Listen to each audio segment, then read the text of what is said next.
Bom dia, Bom dia. tudo bem? Uhum. Que bom.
Bom dia, bom dia. Bom dia.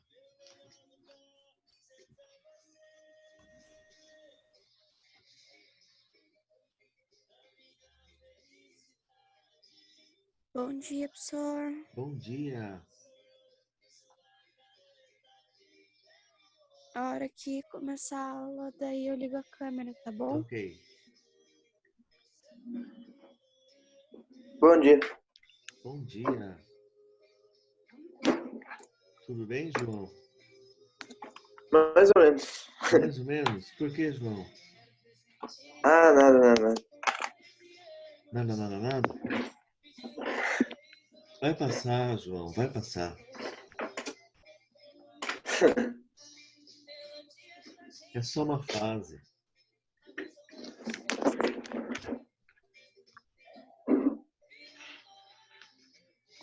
Olha o todinho do João.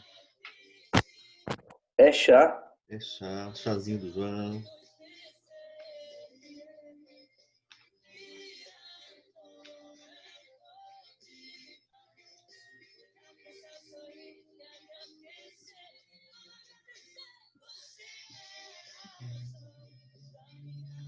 Felicidade.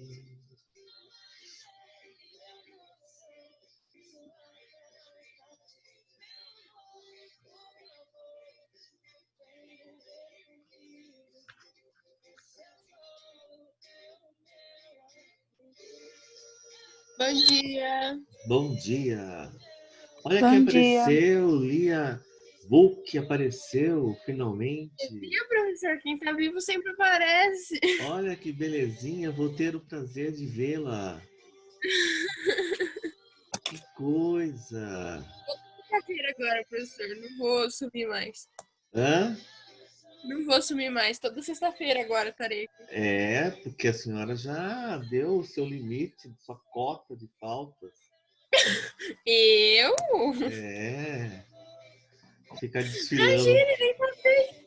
ficar desfilando por aí não vem pra aula, né? É, não é. O problema é acordar mesmo. Ah, que coisa, não? Acordar é triste.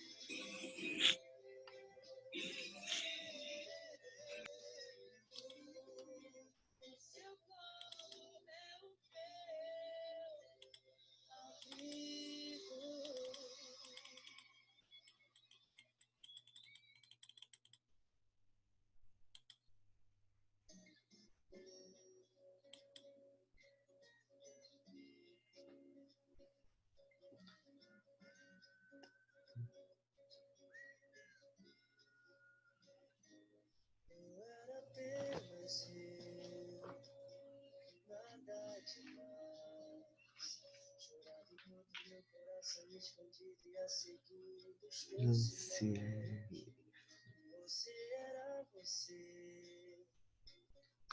A Franciele também apareceu hoje. Tudo bem. Bom dia, professor. Tudo bem, Franciele? Tudo sim, você? Bem, graças a Deus.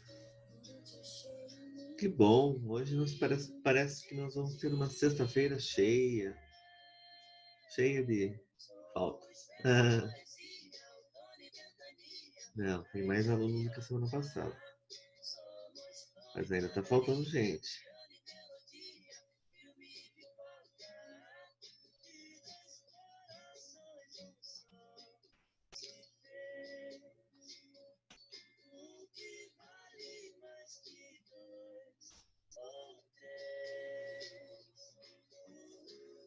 Marcelo. Tudo bem, Marcelo? Opa, beleza? Bom dia. Tudo bom? Tudo. Jordano, meu amigo, você apareceu também? Bom dia, professor. Tudo bom, Jordano? Tudo ótimo. Que bom. Como foi a semana, pessoal? Produtiva? Bastante tarefa, professor. Isso é bom. Deixa vocês ocupados, né? Cabeça ativa. Sempre trabalhando, pesquisando. Para o professor não é diferente, não. A gente também está sempre com atividade para fazer. Não termina nunca as nossas atividades.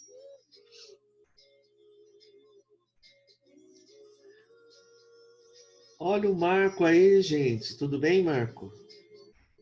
Opa! Que bom tê-lo presente, Marco. Tamo aí, né, professor? Que bom. Cadê o Renan? Não chegou ainda?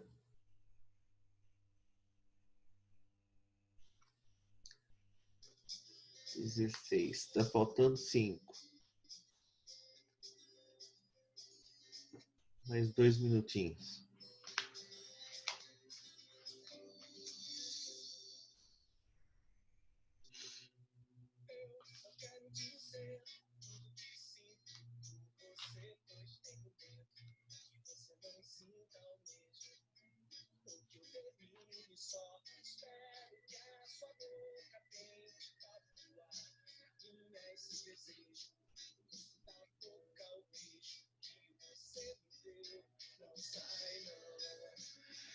Bom, pessoal, vamos abrir a câmera todo mundo para a gente olhar um pouquinho cada um de vocês, deixar a câmera aberta para a gente já começar a nossa aula. Vamos lá? Deixa eu tirar o som aqui.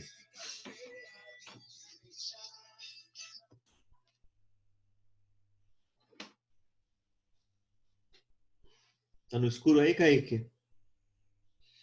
Eu tô. Kaique mora no Japão. É, Lá tá Kaique. de noite ainda. Vai dormir aí não, Kaique. Tranquilo, tranquilo. Tá tranquilo? O Kaique dorme toda a aula. Oi? Kaique dorme toda a aula? Sim. Ih, Kaique, tá feia a sua situação, hein? Estão te entregando. Tô armando contra mim aí, professor. Mentira, É você uma sabe. armação. É os bolsominions. Isso, é isso. É isso aí. É os bolsominions. O João tá com uma cara do Abraham Weintraub. Tá parecido com o Abraham Weintraub. Esse chazinho do João aí, viu? Cogumelo, João? Tá gostoso. Sei lá o que é isso. Não, cogumelo não. Chá de fita. Não, não. O João não é dessas coisas. Já sou muito louco já. Já, né? Você não vai tocar guitarra hoje não, né, João? Hã? Não vai tocar guitarra hoje no teclado não, né? Só mais tarde. Tá bom. Pessoal, vamos lá. Bom dia para todo mundo. Tenha uma ótima sexta-feira, que seja um dia abençoado, que a gente possa, acima de tudo, aprender, acima de tudo, que eu possa ensinar e a gente possa compartilhar conhecimento. Vamos para a chamadinha. Amanda, tá aí? Não chegou ainda? Beatriz Cardoso? Também não. Emerson? Presente. Ô, Emerson, cadê você? Deixa eu ver você. Põe a câmera aí, lindo. Liga a câmera, Emerson. Aí, Emerson, cadê? Aí, Emerson. Joia.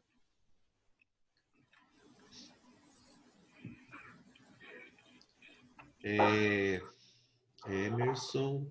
Franciele, eu já vi. Presente.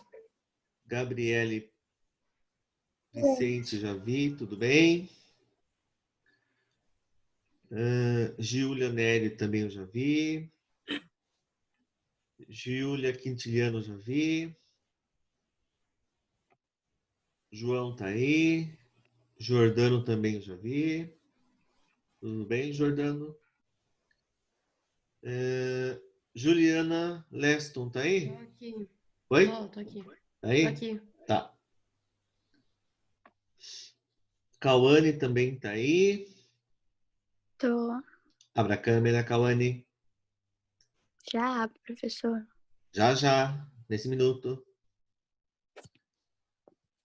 Kaique, tá no escurinho do cinema. Luísa. Luísa tá aí? Luísa não, né, gente? Lia. Eu tô aqui. Lia dos Caixinhos. Próprio. Marcelo tá aí. Marco Antônio tá aí. Matheus Leme tá aí. Presente. Matheus Vinícius. Matheus Vinícius não tá, né, gente? Renan também não está. Emerson, deixa a câmera ligada, meu amigo. Júlia Neri também. Senão eu vou dar um cartão amarelo para vocês. Vitória Moreira tá aí. É Victória, né? Victória, né? É. E Vitória Nunes tá aí? Tô. Tá. Tudo bem, Vitória? Tudo. Muito bem, gente. Então, vamos começar a nossa aula. Apostila nova. Primeiro capítulo da apostila nova. E a gente vai começar. Vou subir o conteúdo.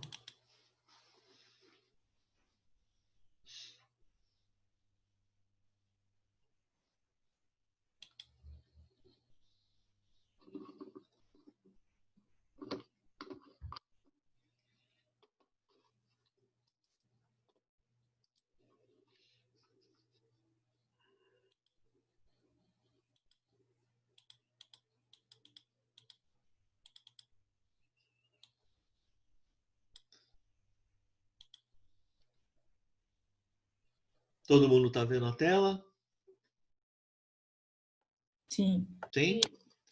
Então, pessoal, é o seguinte. Nós vamos trabalhar as revoluções e o populismo na América Latina, tá? É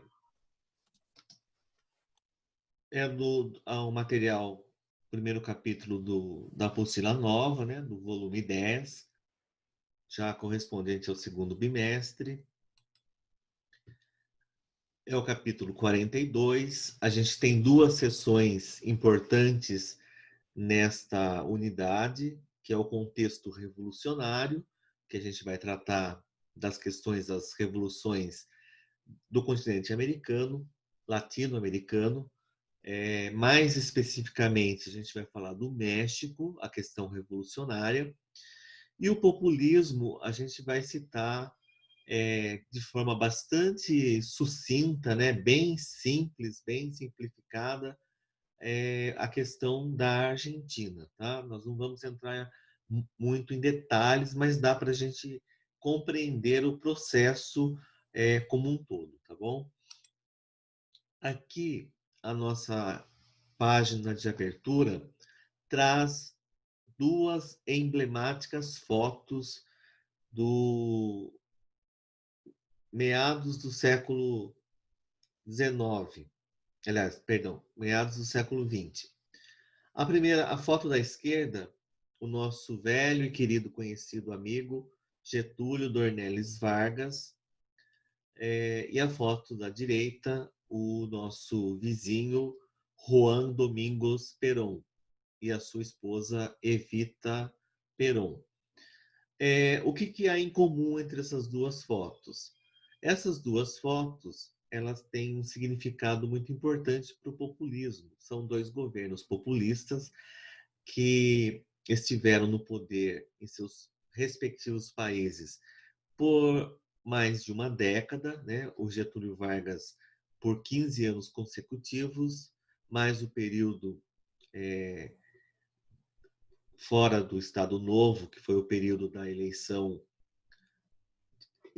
direta, né? E depois o suicídio, e o Domingos Perón por cerca de 10 anos na Argentina. E depois, ainda o governo da Evita Perón. O que nós vamos encontrar aqui de semelhante entre eles também? Na foto do Getúlio Vargas, nós vamos encontrar o ufanismo, né? E o culto à personificação do governante. Então, nós temos aqui, ó, Getúlio Vargas assiste ao trabalho do escultor Joe Davidson, enviado por Roosevelt para esculpir o seu busto na cidade do Rio de Janeiro em 1939.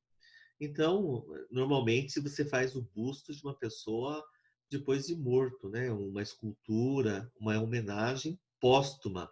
No caso do Getúlio Vargas, já era uma homenagem ainda em vida, né? Então, é o culto à personificação do presidente da República como forma de ufanismo, como forma de culto exacerbado do poder. E na foto à direita, nós temos lá o presidente Juan Domingos Perón e a esposa Evita em comício para os trabalhadores argentinos durante a campanha para a reeleição presidencial em 28 de agosto de 1951. Então, são governos populistas, governos para uma cultura de massa, principalmente para a população simples, e que nós vamos ver como é que essa forma de atuação vai manipular as massas populares em seus respectivos países, tá bom? O nosso ponto de partida tem um questionamento. Esse questionamento é interessante que vocês prestem bastante atenção nele e, se possível, que vocês façam anotações. É interessante que, no decorrer da aula, vocês vão tomando nota de algumas informações para vocês montarem depois respostas dos exercícios, montar um quadro resumo para vocês estudarem, um mapa mental. É interessante que vocês criem esse hábito de estudo. Getúlio Vargas foi considerado o maior exemplo de líder populista em nosso país. Juan Domingos Perón, apoiado por sua esposa Eva, foi considerado o maior líder populista argentino. Reflita a respeito das características que um líder deve ter para ser considerado populista e anote as suas conclusões no caderno. Então, é um pré-exercício, tá, pessoal? Vocês deverão fazer uma listagem de quais características são necessárias para que um governo possa ser considerado populista, tá? Por que vocês deveriam fazer essa pré-lista? Porque depois, lá no final do capítulo, no final da apresentação dos slides, nós vamos ter essas respostas e vocês vão poder comparar para ver se pré-levantamento que vocês fizeram está correto, se vocês precisam acrescentar ou subtrair alguma informação que vocês colocaram, tá bom? Deu para entender essa comanda? Alô? Sim. Sim? Alguém poderia falar para mim uma característica de um líder populista?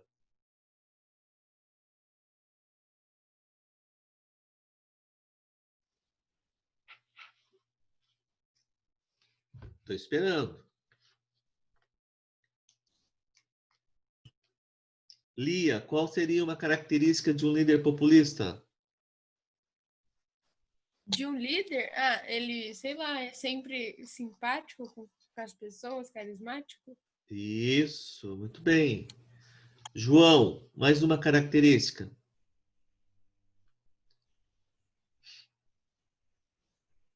João? Eu? É.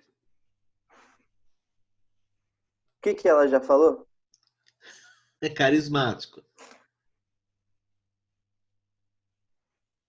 Certo. O que mais?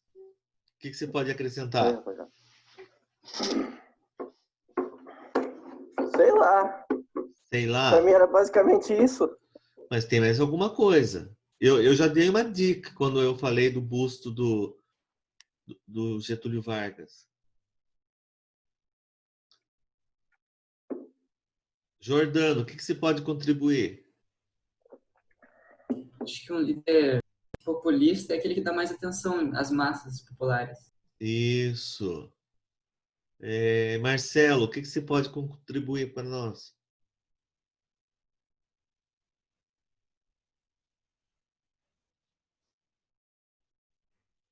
Tô igual o Frade.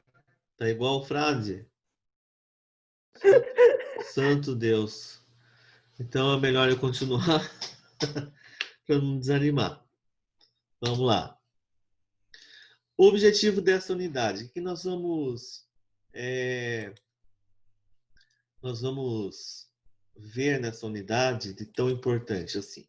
Resgatar o contexto político-econômico em que ocorreram as emancipações políticas dos países latino-americanos. Isso aqui é uma questão bastante importante.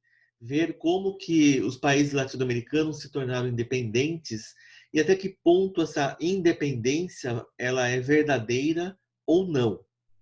Compreender as políticas imperialistas impostas pelos Estados Unidos da América Latina, né? A gente percebe aí como que se dá essa política imperialista. Analisar as principais características dos processos revolucionários que conturbam a América Latina no início do século XX.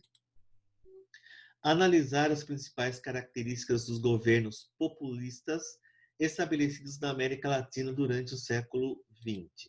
Tá? Eu acho que a gente pode ir além, tá, gente? Nós estamos falando de século XX, mas a gente já pode acrescentar século XXI aqui, né? Porque muitas dessas características aqui, elas persistem, né? Elas não terminaram no século XX. Elas atravessaram o século XX e já chegaram no século XXI. E ainda estão longe de chegar ao fim, tá? Vamos lá. Próximo slide, a gente já vai trabalhar essa questão.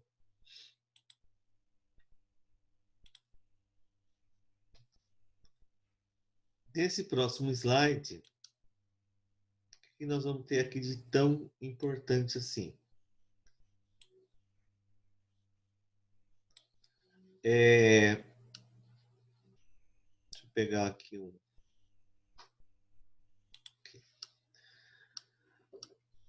O nosso objeto de estudo, o que nós vamos estudar basicamente nessa unidade?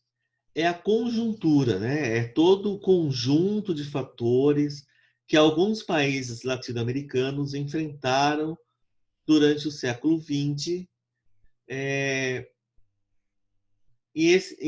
Entre esses enfrentamentos, nós vamos encontrar, como exemplo, processos revolucionários e o surgimento do populismo. Então, nós vamos encontrar vários processos que fizeram com que os países entrassem em revoluções para a emancipação e, na sequência, nós vamos encontrar governos populistas voltados para o atendimento da massa da população local. As colônias latino-americanas, elas passaram por um processo de emancipação no início do século XIX, mas tem um detalhe importante, né? Elas declararam a sua independência, só que declarar a sua independência não significou necessariamente uma efetiva conquista de autonomia política e econômica. Por quê? Como é que a gente pode justificar essa frase, torná-la verdadeira e autêntica? Porque os países se declararam independentes, porém, eles continuaram dependentes economicamente e até politicamente, né? Eles não tinham estrutura para se tornar totalmente emancipados, né? É como, por exemplo, quando uma cidadezinha, um distrito se torna cidade, se torna município, mas ele ainda não tem condições suficientes para se gerir, né? Se governar. Então, ele continua dependente da cidade que antes ele era ligado. No caso das colônias, eles se tornaram independentes dos seus países de origem, das suas metrópoles, mas deixam de ser dependentes das metrópoles e passam a ser dependentes de países vizinhos, né? Então, a sua independência política, econômica e até mesmo social, ela não se efetiva de imediato. As novas nações continuavam sujeitas à intervenção e à exploração por potências estrangeiras, entre elas os Estados Unidos e a Inglaterra. A realidade da América Latina foi de uma relação de dependência de política mercantilista, lá do século XV e século XVI, e acabou se perpetuando no século XIX e século XX, e eu diria até início agora do século XXI, né? Nós já estamos nos anos 20, já se passaram 2 décadas do século XXI e as relações de dependência política e econômica da América Latina ainda se perpetuam, né? A gente não cortou ainda esse laço, né? Poucos países podem se dizer privilegiados, né? Nem o Brasil pode dizer que é um país privilegiado nessa questão, né? O Brasil tem fortes laços econômicos com seus países vizinhos e depende economicamente, politicamente também, de países vizinhos, entre eles vizinhos de continente, né? Não vizinhos de fronteira necessariamente, como é o caso dos Estados Unidos, né?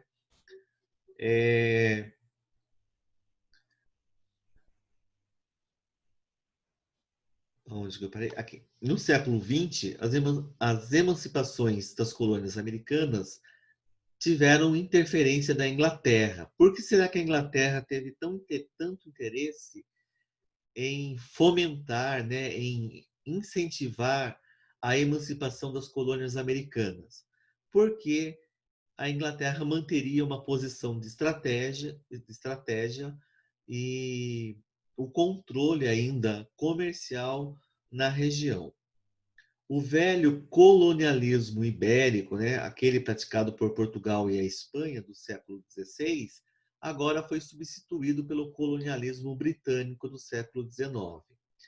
E depois de 1914 e 1918, que foi a Grande Guerra, que os historiadores chamam de Primeira Guerra Mundial, mas que, na verdade,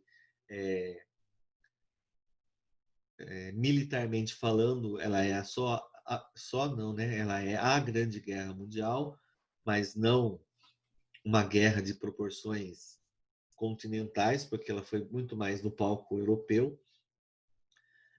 os Estados Unidos passam a atuar na América com muito mais intensidade e influência.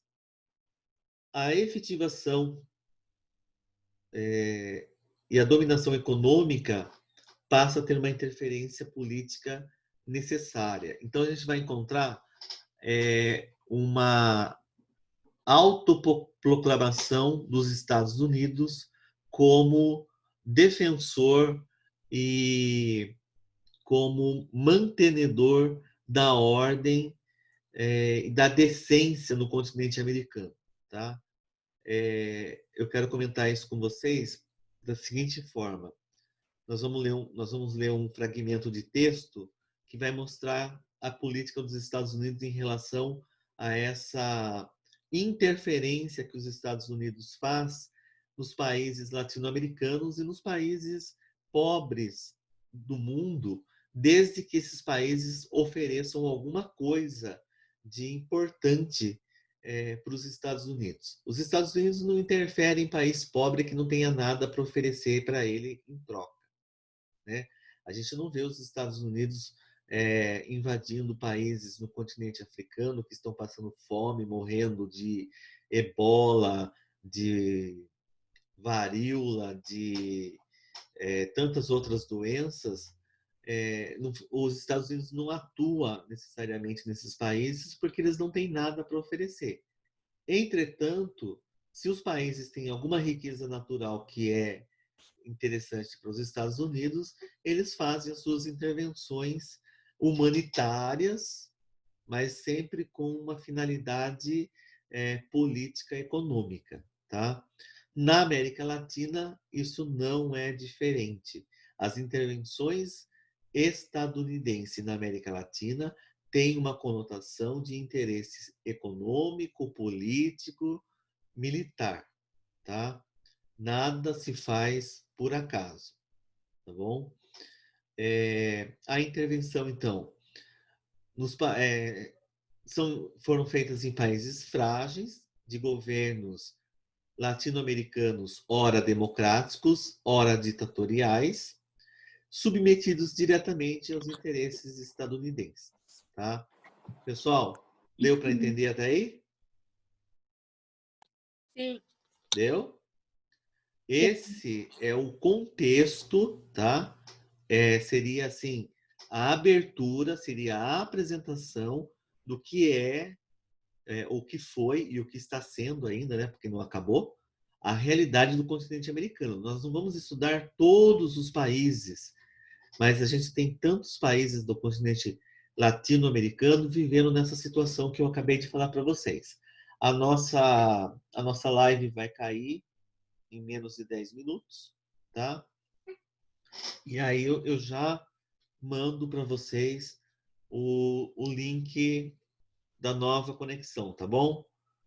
Eu nem vou esperar que ela caia para a gente não ter problema, como eu já concluí essa tela. Professor. Oi. Você vai esperar aqueles 10 minutos ou vai mandar direto?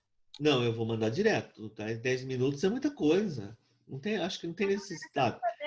Se eu fosse esperar, eu ia tomar café. Depois da próxima conexão, eu dou uns 10 minutinhos, tá? Nessa eu já vou fazer a reconexão. Depois vai cair de novo, daí eu deixo vocês uns 10 minutinhos para vocês tomarem um café, ir para o banheiro, tomar uma água, tá bom? Eu vou encerrar a conexão aqui e já retorno. Por favor, retornem imediatamente, tá bom? Voltamos em 2 minutos.